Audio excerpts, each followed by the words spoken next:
வணக்கம். இன்றைய முக்கிய செய்திகள்.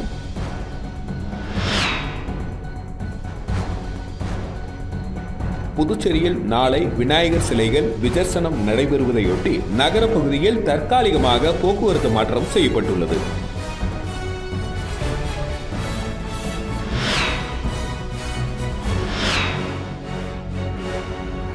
புதுச்சேரியில் மின்துறையை தனியார் மயமாக்க டெண்டர் கோரவில்லை எனவும் தனியாருக்கு கொடுக்கவில்லை எனவும் அமைச்சர் நமச்சிவாயம் பேட்டியில் தெரிவித்துள்ளார்.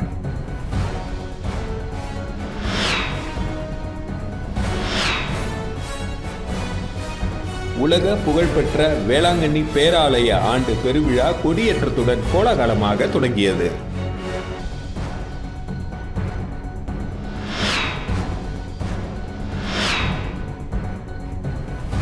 காரைக்காலில் விநாயகர் சதுர்த்தியை முன்னிட்டு பிரதிஷ்டை செய்யப்பட்ட 50 விநாயகர் சிலைகள் கடலில் விஜர்சனம் செய்யப்பட்டன.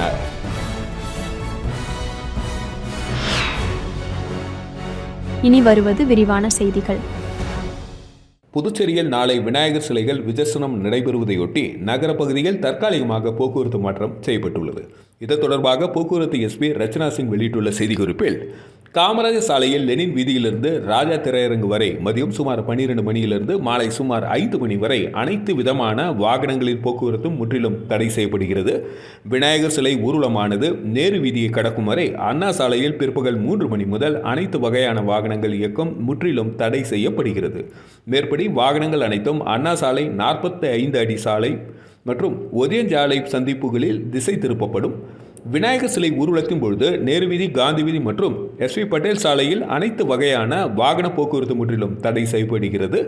வாகன ஓட்டிகள் இந்த தற்காலிக போக்குவரத்து மாற்றத்திற்கு ஒத்துழைப்பு வழங்குமாறு கேட்டுக் கொள்ளப்படுகிறார்கள் என குறிப்பிடப்பட்டுள்ளது. காரைக்காலில் விநாயகர் சதுர்த்தியை முன்னிட்டு பிரதிஷ்டை செய்யப்பட்ட 50 விநாயகர் சிலைகள் கடலில் விஜர்சனம் செய்யப்பட்டன. காரைக்கால் மாவட்ட இந்து முன்னணி சார்பில் விநாயகர் சதுர்த்தியை முன்னிட்டு புதிய பஸ் நிலையம் எதிரே உள்ள ஏழை மாரியம்மன் கோவில், நேரு நகர், மதகிடி, தலத்தெரு, வளத்தெரு உள்ளிட்ட 50 இடங்களில் கடந்த 27ஆம் தேதி விநாயகர் சிலைகள் பிரதிஷ்டை செய்யப்பட்டன. 3 நாட்களுக்கு விநாயகர் சிலைகளுக்கு சிறப்பு பூஜைகள் செய்யப்பட்டன. நேற்று விநாயகர் சிலைகளை கடலில் விஜர்சனம் செய்யும் நிகழ்ச்சி நடைபெற்றது. இதற்காக மாவட்டம் முழுவதும் பிரதிஷ்டை செய்யப்பட்ட விநாயகர் சிலைகள் நேற்று மதியம் புதிய பஸ் நிறுத்தம் அருகே உள்ள ஏழை மாரியம்மன் கோவில் முன் வாகனங்களில் கொண்டு வரப்பட்டன. பின் பூஜைகள் செய்யப்பட்டு விநாயகர் சிலைகள் ஊர்வலமாக கொண்டு செல்லப்பட்டன. சபாநாயகர் செல்வம், அமைச்சர் திருமுருகன் ஆகியோர் டிராக்டரில் சிலை ஊர்வலத்தை துவக்க வைத்தனர். இந்த நிகழ்ச்சிக்கு இந்து முன்னணி நகர தலைவர் ராஜ்குமார் தலைமை தாங்கினார். காரைக்கால் மேடு கடற்கரையில் சிலைகள் விஜர்சனம் செய்யப்பட்டன.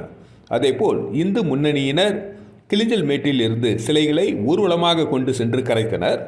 சீனியர் எஸ்பி லக்ஷ்மி சௌஜன்யா தலைமையில் எஸ்பி முருகையன் உட்பட 100க்கும் மேற்பட்ட போலீசார் பாதுகாப்பு பணியில் ஈடுபட்டனர். புதுச்சேரியில் மின்துறை தனியார் மயமாக்கப்படுவதை தடுத்து நிறுத்தும் வரை இந்திய கூட்டணி தொடர்ந்து போராட்டத்தில் ஈடுபடும் என முன்னாள் முதலமைச்சர் நாராயணசாமி தெரிவித்துள்ளார். புதுச்சேரி மின்துறை தனியார் மயத்தை கண்டித்து இந்திய கூட்டணி கட்சிகள் சார்பில் ஆலோசனை கூட்டம் நடைபெற்றது. முன்னாள் முதலமைச்சர் நாராயணசாமி தலைமை தாங்கினார். எதிர்க்கட்சித் தலைவர் சிவா முன்னிலை வகித்தார். தொடர்ந்து செய்தியாளர்களிடம் பேசிய முன்னாள் முதலமைச்சர் நாராயணசாமி, என்ஆர் காங்கிரஸ் பாஜக கூட்டணி அரசு புதுச்சேரி மின்துறையை தனியாருக்கு தாரை வார்த்துவிட்டது. அமைச்சர் நமச்சிவாயம் மின்துறை பங்குகளை விற்கவில்லை, தனியார் மயமாக்கப்படவில்லை என்று முழு பூசணிக்காயை சோற்றில் மறைக்க பார்க்கிறார். இதனை கண்டித்து வரும் 8ஆம் தேதி கவர்னர் மாளிகை முற்றுகை போராட்டம் நடைபெறுகிறது. மேலும் தீப்பந்தம் ஏந்தி போராட்டம், ரயில் மறியல் போராட்டம் நடத்தப்படும். மின்துறை தனியார் மயமாக்கப்படுவதை தடுத்து நிறுத்தும் வரை இந்திய கூட்டணி தொடர்ந்து போராடும் என்றார். புதுச்சேரி மின்துறை அரசு துறையாகவே தொடர வேண்டும் எனவும் சட்டத்திற்கு புறம்பாக விடப்பட்ட மின்துறை டெண்டரை ரத்து செய்ய வேண்டும் என மின்துறை போராட்டக் குழு தெரிவித்துள்ளது. புதுச்சேரி மின்துறை பொறியாளர்கள், தொழிலாளர்கள் தனியார் மய கார்ப்பரேஷன் மய எதிர்ப்பு போராட்டக் குழு பொதுச் செயலாளர் வேல்முருகன் வெளியிட்டுள்ள அறிக்கையில், கடந்த 2022ஆம் ஆண்டு செப்டம்பர் 27ஆம் தேதி மின்துறை செயலர் பெயரே பதிவு பெறாத புதுச்சேரி மின்சார பகிர்மான கம்பெனி என்ற பெயரில் 100% பங்குகளை தனியாருக்கு தாரை வார்க்க டெண்டர் விடப்பட்டது. அதை எதிர்த்து புதுச்சேரி மின்துறை பொறியாளர்கள், தொழிலாளர்கள் தனியார் மைய எதிர்ப்பு போராட்டக் குழு இணைந்து சென்னை ஐகோர்ட்டில் வழக்கு தொடர்ந்தனர். இந்த வழக்கில் 25/11/2022 அன்று வரை மட்டுமே டெண்டர் பணிகளை மேற்கொள்ளவும், அந்த தேதிக்குள் பெறப்பட்ட டெண்டரை மறு உத்தரவு வரும் வரை திறக்கக்கூடாது என ஐகோர்ட் உத்தரவிட்டது. அதனை மீறி புதுச்சேரி அரசு அந்த டெண்டரை தனியார் நிறுவனங்களுக்கு ஆதரவாக கால நீட்டிப்பு செய்து வருகிறது. அதனை ரத்து செய்ய கோரி பல முறை கடிதம் கொடுத்தும் அரசு காலம் தாழ்த்தி வருவது கண்டிக்கத்தக்கது. இந்த நிலையில் அதானி எலக்ட்ரிசிட்டி புதுச்சேரி லிமிடெட் என்ற பெயரில் குஜராத் நிறுவனம் பெயர் பதிவு செய்யப்பட்டுள்ளது. டெண்டரை நீக்காமல் காலம் தாழ்த்தி வரும் நிலையில் தற்பொழுது பதிவு செய்துள்ள நிறுவனத்திற்கும் ஏதோ தொடர்பு உள்ளதாக சந்தேகம் எழுந்துள்ளது. புதுச்சேரி மின்துறை அரசு துறையாகவே தொடர வேண்டும், சட்டத்திற்கு புறம்பாக விடப்பட்ட மின்துறை டெண்டரை ரத்து செய்ய வேண்டும் என குறிப்பிடப்பட்டுள்ளது. புதுச்சேரியில் மின்துறையை தனியார் மயமாக்க டெண்டரும் கோரவில்லை எனவும் தனியாருக்கு கொடுக்கவில்லை எனவும் அமைச்சர் நமச்சிவாயம் தனது பேட்டியில் தெரிவித்துள்ளார். புதுச்சேரி சட்டப்பேரவையில் செய்தியாளர்களை சந்தித்த அமைச்சர் நமச்சிவாயம் கூறும்பொழுது, புதுச்சேரி மின்துறை இன்னும் அரசின் கட்டுப்பாட்டில்தான் உள்ளது. எந்த ஒரு தனியார் நிறுவனத்துடனும் ஒப்பந்தம் எதுவும் கோரப்படவில்லை. மின்துறையை தனியார் மயமாக்குவதற்கு எதிராக தொழிற்சங்கங்கள் நீதிமன்றத்தில் தொடர்ந்த வழக்கு நிலுவையில் உள்ளது எனவும், இந்த நிலையில் அரசு எந்த ஒரு தனியார் நிறுவனத்திற்கும் மின்துறையை வழங்க முடியாது என்று தெரிவித்தார். அதானி குழுமம் வெளியிட்ட அறிவிப்பு மின்துறைக்காக அல்லாமல் சூரிய மின்சக்தி சோலார் பவர் போன்ற வேறு ஏதேனும் ஒரு திட்டத்திற்காக இருக்கலாம் என்று அமைச்சர் நமச்சிவாயம் தெரிவித்தார். மின்துறை என்ற பெயரை பயன்படுத்தியதற்காக அதானி குழுமத்திற்கு தங்கள் எதிர்ப்பை தெரிவித்ததாகவும் இதுகுறித்து சட்டப்பூர்வமான நடவடிக்கை எடுக்கப்படும் என்று அவர் கூறினார். புதுச்சேரி மின்துறை அரசின் கட்டுப்பாட்டில் இருக்கும் வரையில் மின்துறை தொடர்பான அனைத்து முடிவுகளும் அரசின் வழிகாட்டுதல் படியே எடுக்கப்படும் எனவும் எந்த ஒரு முக்கிய முடிவும் மக்களுக்கு தெரிவிக்கப்படும் என்று அவர் உறுதியளித்தார். இந்த விளக்கத்தின் மூலம் புதுச்சேரி மின்துறை தனியார் மயமாக்கப்படுவது குறித்த வதந்திகளுக்கு முற்றுப்புள்ளி வைக்கப்பட்டுள்ளது. காரைக்காலில் பிரசித்தி பெற்ற ஸ்ரீ பொய்யாத மூர்த்தி விநாயகர் ஆலய மகா கும்பாபிஷேக விழாவில் ஏராளமான பக்தர்கள் கலந்து கொண்டு தரிசனம் செய்தனர். காரைக்கால் நகரில் மிக பழமையான இக்கோவில் விரிவாக்கம் செய்து முகப்பில் மண்டபம் எழுப்பி கும்பாபிஷேகம் செய்ய தீர்மானித்து கடந்த 4 ஆண்டுகளுக்கு முன்பே பாலாலயம் செய்து பணிகள் தொடங்கி முகப்பு மண்டபத்தில் விநாயகர் கதைகளும் விரிவாக்கம் செய்த கோவிலில் பல்வேறு விநாயகர் வடிவ கதைகளும் அமைக்கப்பட்டன. ஏறக்குறைய ரூபாய் 2.50 கோடிக்கு அரசு உதவியின்றி நன்கொடை மூலம் திருப்பணிகள் செய்யப்பட்டன. இக்கோவிலில் கும்பாபிஷேகத்தையொட்டி ஆகஸ்ட் 26ஆம் தேதி முதல் கால யாகசாலை பூஜை தொடங்கியது. 6 கால பூஜை நடத்தப்பட்டு நிறைவாக வெள்ளிக்கிழமை அக்டோபர் 21 மகா பூர்ணாகதி நடைபெற்றது. தொடர்ந்து புனித நீர் அடங்கிய கடங்கள் எடுத்து செல்லப்பட்டு காலை 8:30 மணி அளவில் விமான கும்பாபிஷேகம் நடைபெற்றது. தொடர்ந்து மூலஸ்தான விநாயகருக்கு மகா அபிஷேகம் நடைபெற்றது. இவ்விழாவில் புதுவை சட்டப்பேரவைத் தலைவர் செல்வம், குடிமைப்பொருள் வழங்கல் மற்றும் நுகர்வோர் விவகாரங்கள் துறை அமைச்சர் திருமுருகன், சட்டப்பேரவை உறுப்பினர்கள் நாஜிம், PR சிவா, மாவட்ட ஆட்சியர் ரவி பிரகாஷ், காரைக்கால் பங்கு தந்தை பால் ராஜ்குமார், திருப்பணி குழு தலைவர் சரவணன் உட்பட்டோர் பங்கேற்றனர்.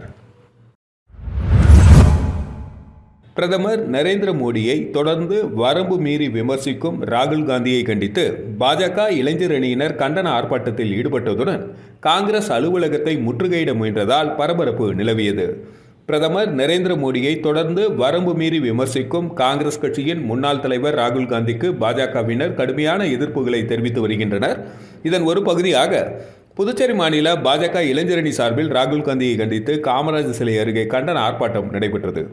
பாஜக மாநில இளைஞரணி தலைவர் வருண் தலைமையில் நடைபெற்ற இந்த கண்டன ஆர்ப்பாட்டத்தில் பாஜகவினர் 100க்கும் மேற்பட்டோர் கலந்து கொண்டு கோரிக்கைகளை வலியுறுத்தி கண்டன கோஷங்களை எழுப்பினார்கள்.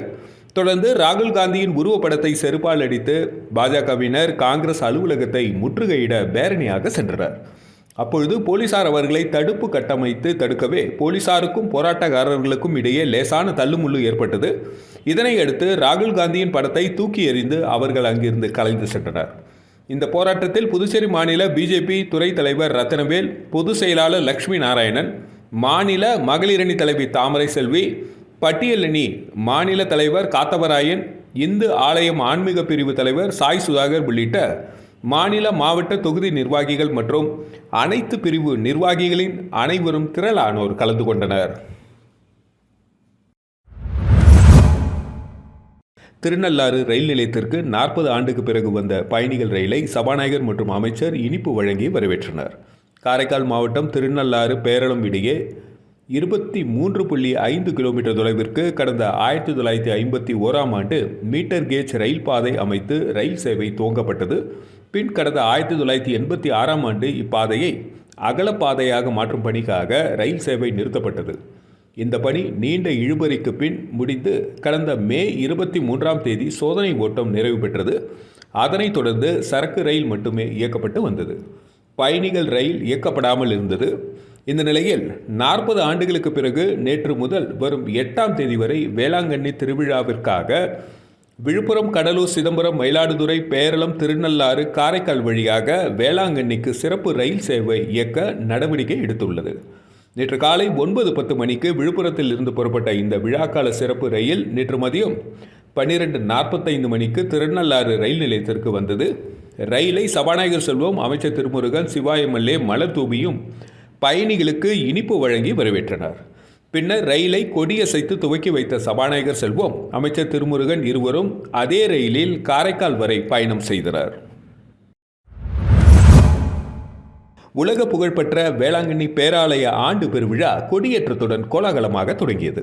நாகை மாவட்டம் வேளாங்கண்ணியில் உள்ள புனித ஆரோக்கிய அன்னை பேராலயம் பசிலிக்கா அந்தஸ்து பெற்ற தலமாகவும் கீழை நாடுகளின் லூர்து நகரம் எனவும் போற்றப்படுகிறது. இந்த பேராலயத்தின் ஆண்டு பெருவிழா வெள்ளிக்கிழமை மாலை கொடியேற்றத்துடன் உற்சாகமாக துவங்கியது. புனித ஆரோக்கிய அன்னையின் திருவுருவம் பொறிக்கப்பட்ட திருக்கொடி ஊர்வலமும் அதற்கு முன்பாக தேர் பவனியும் நடைபெற்றது. உற்சாகமான முழக்கங்களுடன் நடைபெற்ற இந்த ஊர்வலம் கடற்கரை சாலை, ஆரிய நாட்டு தெரு, கடைவீதி வழியாக பேராலய வளாகத்தை வந்தடைந்தது. பின்னர் தஞ்சை மறைமாவட்ட ஆயர் சகாயராஜ் திருக்கொடியினை புனிதம் செய்தார்.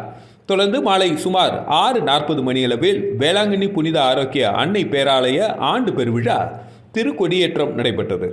அப்பொழுது பேராலயம் மற்றும் சுற்றுப்பகுதிகளில் குழுமியிருந்த லட்சக்கணக்கான பக்தர்கள் ஆவே மரியா, மரியே வாழ்க என விண்ணதிரும் வகையில் பக்தி முழக்கங்களை எழுப்பினர். கொடியேற்றத்தின் பொழுது கண்கவர் வான வேடிக்கைகள் நிகழ்த்தப்பட்டு பேராலய கோபுரங்களில் வண்ண விளக்குகள் மிளிர வேளாங்கண்ணி நகரமே விழா கோலம் பூண்டது. திருவிழா நிகழ்வில் தமிழ்நாடு பால்வளத்துறை அமைச்சர் மனோஜ் தங்கராஜ், நாகை எம்பி செல்வராஜ், திருச்சி கிழக்கு சட்டமன்ற உறுப்பினர் இனிகோ இருதயராஜ், தஞ்சை மறைமாவட்ட ஆயர் சகாயராஜ், வேளாங்கண்ணி பேராலய அதிபர் இருதயராஜ் மற்றும் பங்கு தந்தைகள் பலர் பங்கேற்றனர். இந்தியாவின் பல்வேறு பகுதிகளைச் சேர்ந்த லட்சக்கணக்கான பக்தர்கள் மற்றும் தொலைதூர மாவட்டங்களில் இருந்து பல்லாயிரக்கணக்கானோர் பாத யாத்திரையாக வந்திருந்தனர். இதனால் நாகை வேளாங்கண்ணி கிழக்கு கடற்கரை சாலையில் பல கிலோமீட்டர் தொலைவுக்கு போக்குவரத்து நெரிசல் ஏற்பட்டது.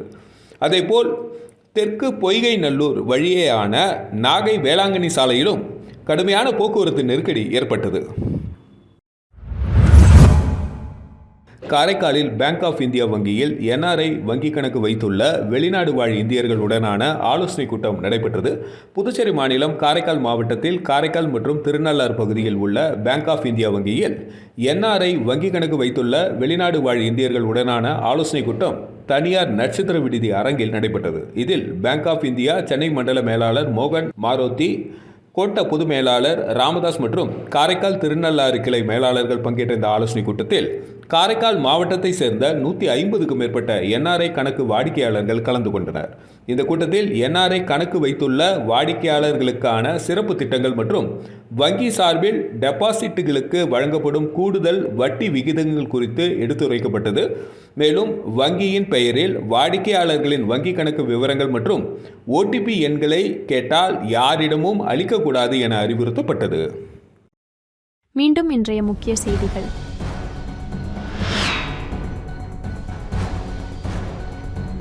புதுச்சேரியில் நாளை விநாயகர் சிலைகள் விஜர்சனம் நடைபெறுவதையொட்டி நகர பகுதியில் தற்காலிகமாக போக்குவரத்து மாற்றம் செய்யப்பட்டுள்ளது.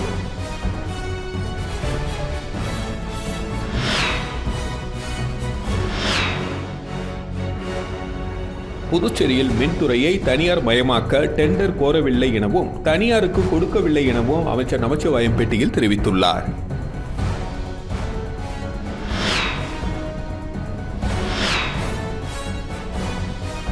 உலக புகழ்பெற்ற வேளாங்கண்ணி பேராலய ஆண்டு பெருவிழா கொடியேற்றத்துடன் கோலாகலமாக தொடங்கியது.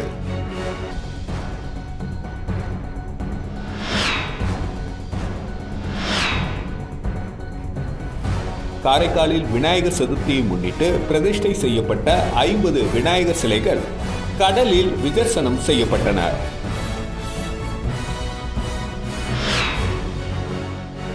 செய்திகளை துல்லியமாகவும் தெளிவாகவும் தெரிந்து கொள்ள கிரியேட்டிவ் மீடியா யூடியூப் சேனலை சப்ஸ்கிரைப் செய்து கொள்ளவும். நன்றி, வணக்கம்.